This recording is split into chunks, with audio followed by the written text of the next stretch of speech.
Jeudi 1er octobre 2020, mesdames et messieurs, bonsoir et bienvenue dans ce nouveau tour d'information dont voici les principaux titres. Le représentant de la CEDEAO au Mali a été reçu en audience par le Premier ministre de la Transition, M. Mokhtar Wane. La grande mosquée chérifienne a servi de cadre pour une grande lecture coranique à la mémoire de Mohamed El Madani Fadi Fa.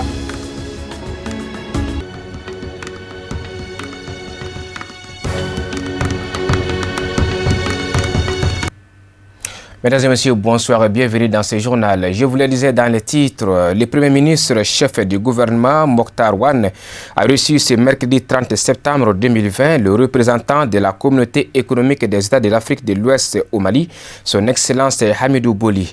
Le diplomate ouest-africain a félicité le chef du gouvernement pour sa nomination à la primature et l'a encouragé dans l'accomplissement de sa mission. À propos des sanctions économiques qui frappent notre pays, M. Boli a déclaré que des avancées significatives ont été faites et que la CEDEAO mettra tout en œuvre pour lever intégralement l'embargo dès que les dernières recommandations de l'organisation seront mises en œuvre. Je propose de l'écouter à sa sortie d'audience. C'était une rencontre dans le cadre de la nouvelle prise de fonction du Premier ministre et c'était pour le féliciter pour avoir accepté de répondre à cet appel de son pays pour venir régler des problèmes urgents. Et également l'encourager dans sa nouvelle tâche qui est très ardue et que nous souhaitons pouvoir l'accompagner à réussir.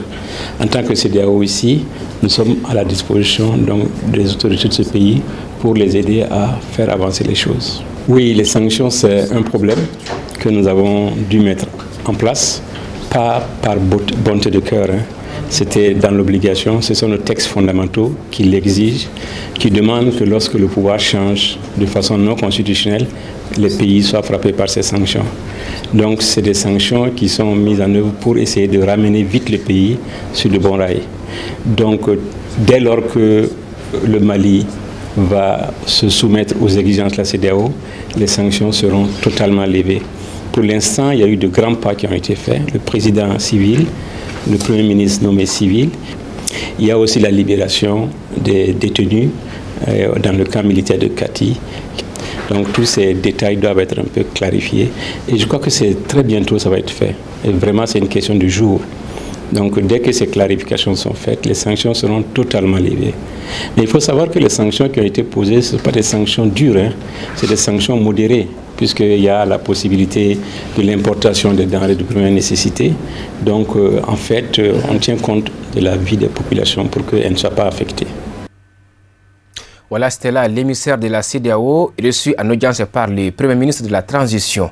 Je vous le disais dans les titres, en collaboration avec le comité Ansar de Bankoni Diankine-Boukou, le groupe Chérifula a organisé une séance de lecture coranique à l'occasion de la date anniversaire de feu Mohamed El Madani Haidara Difa. Sous la présidence de Chérif Ahmed Tidjani, fils du guide spirituel des Ansar, la cérémonie s'est déroulée ce mercredi 30 septembre dans la grande mosquée de Chérif Haidara à Bankoni Diankine-Boukou. C'est un reportage de Samaïra Sanogo et Ibrahim Koulibaly commenté par Kafne Bachili. Cette séance d'invocation du Tout-Puissant Allah à travers la lecture du Saint-Coran et d'Alaïlou Kairatou est le respect d'une tradition instaurée depuis belle lurette. Au-delà de la conception religieuse, l'acte se veut un cadre d'affection pour le guide spirituel des Ansar et sa famille. C'est de rappeler aux gens qui est Mohamed El Madani, parce qu'étant vivant, nous avons fêté son anniversaire. Donc ça fait à peu près 6 ou 7 ans qu'il est décédé. Donc c'est une promesse qui est entre nous. Donc nous sommes en train de payer nos dettes, quoi. C'est l'occasion pour nous chaque année de montrer notre affection, notre amour envers la famille chérifienne, quoi. Parce qu'ils ont tout fait pour nous. Ils ont montré le droit chemin qui est le chemin de l'islam. Habituellement marquée par une soirée de prêche, la date d'anniversaire de Mohamed El Madani Haidara Difa est célébrée cette année par cette cérémonie de lecture du Saint-Coran. Nous avons décidé de faire cette année la lecture du Coran à la pandémie Covid-19, raison pour laquelle nous avons décidé de faire comme ça cette année. C'est la meilleure manière même de le faire, quoi. Dans son intervention, Chérif Ahmed Tidjane Haïdara, fils du guide spirituel des Ansar, a tenu à remercier tous ceux qui ont fait les déplacements afin de prendre part aux travaux de cette cérémonie de lecture du Saint-Coran. Il a par ailleurs salué le groupe Chérifla pour son affection envers la grande famille chérifienne. Nous remercions le groupe Chérifla et aussi le comité de Bankoni Yankinabuko. Mais chaque année, le groupe Chérifla organise son anniversaire le 30 septembre. Mais cette année, le comité de Yankinabuko, ils ont fait ça ensemble. Alhamdulillah. Mohamed Madani, il était une personne exemple, surtout pour toute la famille chérifila et ainsi que tous les jeunes musulmans du monde entier. Parce qu'il était très, on peut dire, son caractère et puis son conduite était très bien. Et lui, il a fait sa vie pour édifier et éclaircir de l'islam. Et puis, il était comme son papa. Et puis, nous-mêmes, comme son frère, on a suivi ses pas. Ce qu'il a fait, il nous a montré comment on peut se comporter bien comme l'islam demande. Alhamdulillah, on est là aujourd'hui. Nous demandons le bon Dieu que Allah accueille notre cher frère Mohamed Madani dans son paradis. Des témoignages sur les qualités pieuses de Mohamed El Madani Haïdara et des vœux de bénédiction ont mis fin à la cérémonie. Sur tout autre plan, notamment politique, à l'occasion de l'adhésion de Cheikh Oumar Konaté, ancien député de la première région administrative du pays, et plusieurs de ses collaborateurs de lutte politique au parti ADP Maliba, une cérémonie avait été organisée pour souhaiter aux nouveaux adhérents la bienvenue au sein du parti ADP Maliba. C'était le 26 septembre au siège de la Chambre de commerce et d'industrie de Kaï. C'était un commentaire signé Amadou Diarra. L'ancien député de la région de Kaï, en la personne de Cheikh Oumar Konaté du PRVM Fasoko, à la tête d'une forte délégation composée des sous-sections de différents partis politiques et de conseillers municipaux, ont rejoint le parti ADP Maliba. C'était au cours d'une cérémonie d'adhésion le 26 septembre dernier qui a vu la participation effective des populations de la dite localité. Mesdames, Messieurs, après plusieurs mois de réflexion, nous avons décidé d'adhérer à l'Alliance démocratique pour la paix ADP Maliba. Nous serons aussi accompagnés par 22 sous-sections, des élus, des milliers de sympathisants et des associations. Cette adhésion va sans nul doute renforcer les rangs de l'ADP Maliba à Kaï et même au Mali. C'est là quelques mots que je voulais partager avec vous. Vive un Mali uni et prospère. Vive ADP Maliba, je vous remercie. Tour à tour, plusieurs témoignages sur le parcours de l'ancien député ont été évoqués par l'assistance. Toute chose qui justifie cette adhésion massive ayant entraîné une mobilisation de taille. Cette arrivée à l'ADP Maliba d'un Cheikh Oumar Konaté avec tout son monde constitue pour nous un grand jour, disons un très grand jour. C'est un immense bonheur pour nous de les recevoir, de les accueillir au sein du parti pour nous permettre de réaliser nos objectifs pour le bonheur, pour des lendemains meilleurs pour Kaï. Encore, on n'a pas deux objectifs. Nous avons dit Kaï, le développement de Kaï, la lutte contre la pauvreté à Kaï, la lutte contre le chômage à Kaï, la lutte contre, vous savez que Kaï, c'est une région, est la principale région d'immigration. Donc, nous avons aujourd'hui des forces qui nous permettront d'arrêter tout cela, tout ce flux vers l'Occident, afin d'amorcer le grand développement de Kaï. J'ai démissionné, je n'ai pas demandé à personne, l'avis de personne. Lorsque j'ai démissionné, ils ont entendu ça, c'est sur les réseaux. C'est avec ça que tout le monde a démissionné avec moi. En démissionnant avec moi, bon, je n'ai pas voulu aller comme ça. C'est ensemble qu'on a décidé pour aller à l'ADP Maliba. Sinon, on a été sollicité partout, par tous les grands partis du Mali. Mais c'est pas moi seul qui a décidé, c'est tout le monde qui a décidé avec moi pour être à l'ADP aujourd'hui. Pour ensemble, on peut faire quelque chose. Et ce que je demande à tout le monde, ça c'est le travail seulement quoi. Ça, c'est demander à tout le monde qu'on soit ensemble. C'est l'union qui fait la force. Et pour boucler la boucle, des prestations artistiques ont été le point d'orgue de cette rencontre. Suite à des pluies diluviennes intervenues le 10 août dernier, causant d'importants dégâts matériels et financiers dans la commune rurale de Fallou, dans le cercle de Nara, les ressortissants et sympathisants de la dite localité, à travers l'association Lamakalekao, a organisé une cérémonie de remise de dons aux sinistrés de ces inondations. C'était le 28 septembre dernier dans la commune de Fallou. Une initiative amplement saluée et appréciée par les habitants du village, mais qui déplore hélas l'absence totale de l'État depuis la stratégie. C'est un commentaire signé Kafne Batili.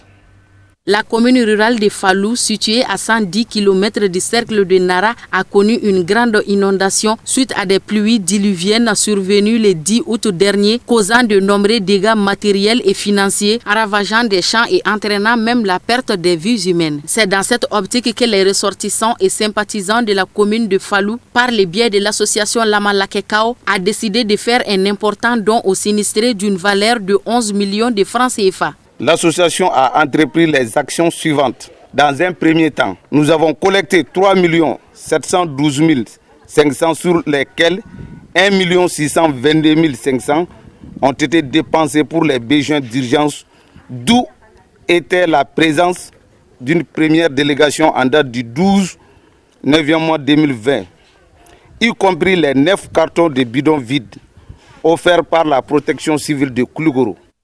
Dans un second temps, nous avons reçu 2 dons en nature, à savoir 4 tonnes de mil de la part du Conseil régional de Koulougoro et 1 tonne de mil de la part de la Direction générale de la protection civile de Koulougoro.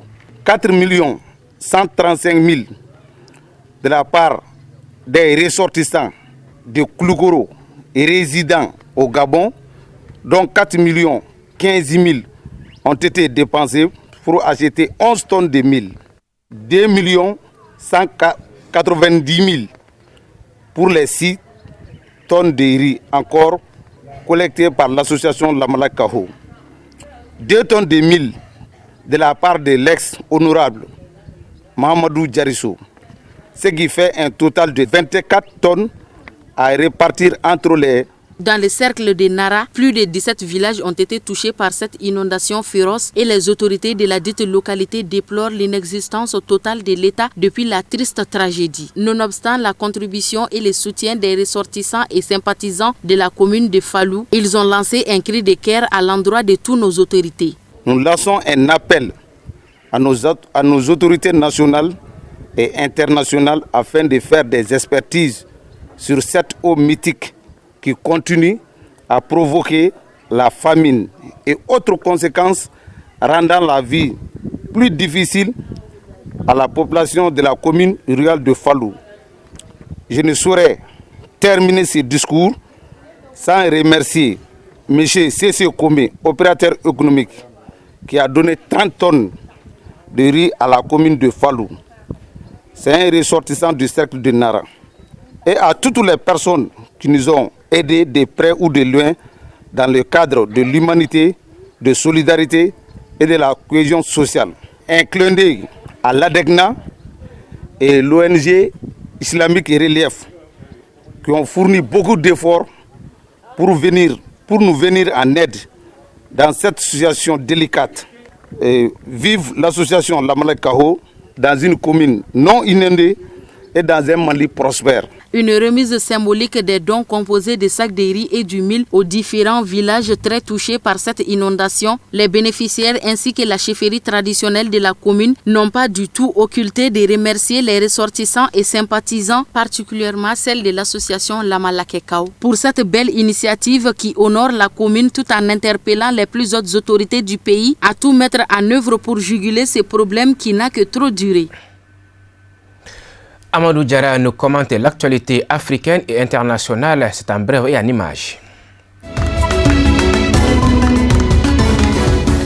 Tout d'abord, en Côte d'Ivoire voisine, pour vous dire que le FPI se retire de la commission électorale. La crise institutionnelle s'amplifie dans le pays avec cette nouvelle décision qui vient de tomber. Le deuxième vice-président de la commission électorale indépendante qui suspend ses activités au sein de l'organe central de l'institution. Il en est de même pour la Ligue du Mouvement pour le Progrès LMP, représentant de l'opposition au sein de la commission centrale de la CEI. C'est donc un nouveau coup dur pour l'organe qui voit sa légitimité s'effriter encore un peu plus et son fonctionnement se gripper. Sur les 4 sièges attribués à l'opposition au sein de l'organe central, 3 sont vides. Celui du PDCI est resté vacant depuis que le représentant a refusé de prêter serment en dernière seconde en mi-septembre. Et désormais, ceux de l'AFD, dont fait partie le FPI, et de la LMP, désertés depuis ce mercredi.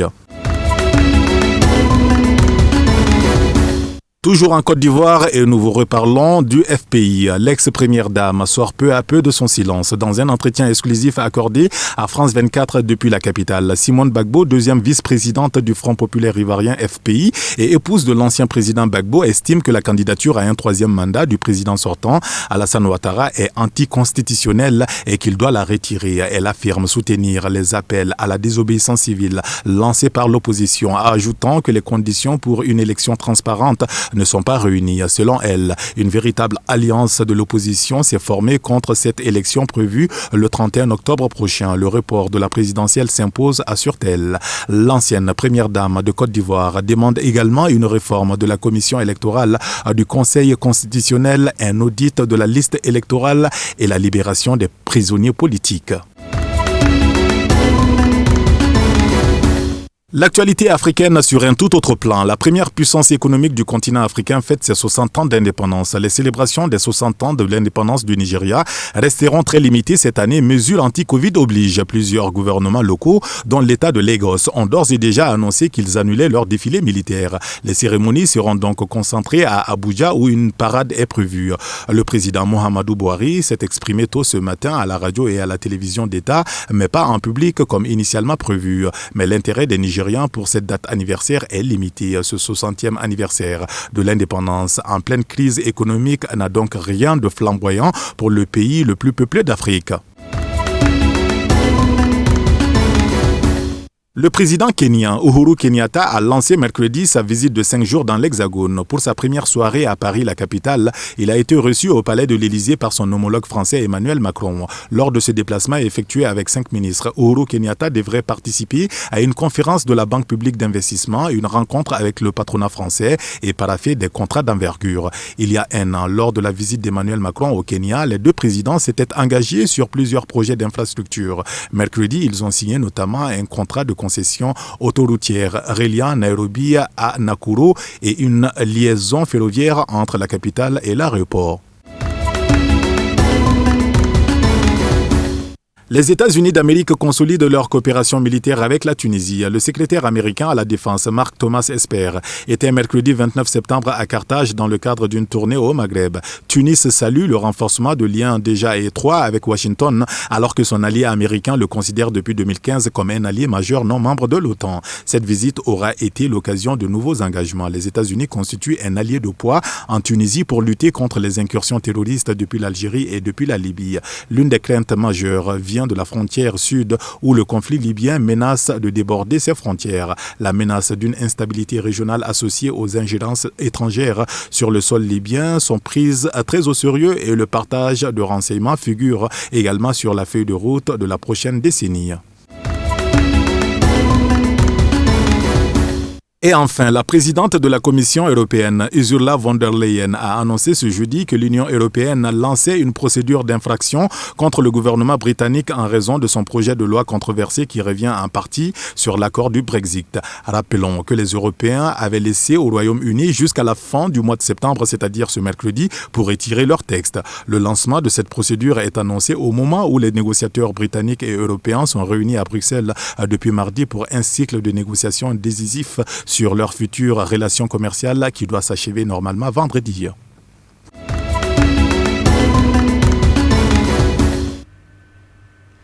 Page noire dans cette édition, Madame Lia Bamamba, communément appelée Ma Bamba, n'est plus. Elle est décédée le mardi dernier des suites d'une courte maladie à l'âge de 62 ans.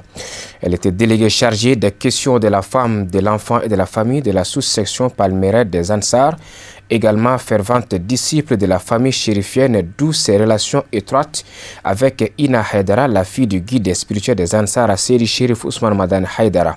Son enterrement a eu lieu le 30 septembre à Abobo après la prière mortuaire à la mosquée de l'imam Tao. Parents, amis et collaborateurs ont tous formulé des vœux pour son repos éternel. Rappelons que Madame Lia Bamamba a laissé derrière elle son mari et une fille inconsolables. Un communiqué avant de refermer ce journal. L'association des Tangarachi du monde ATM informe tous les Tangara du monde que l'Assemblée générale statutaire de l'association aura lieu le samedi 3 octobre 2020 à 9h précise à la Maison des Jeunes de Bamako, près de la pyramide des souvenirs. Les bureaux régionaux seront présents pour la circonstance. La cérémonie, la présence de tout Tangara est vivement souhaitée. Pour plus d'informations, veuillez contacter les numéros suivants. 66 62 71 74 76 01 81 02 71 22 56 25. Voilà, c'est ce communiqué qui referme ce journal que nous vous remercions d'avoir suivi. Excellente suite de programmes sur Chérif la télévision.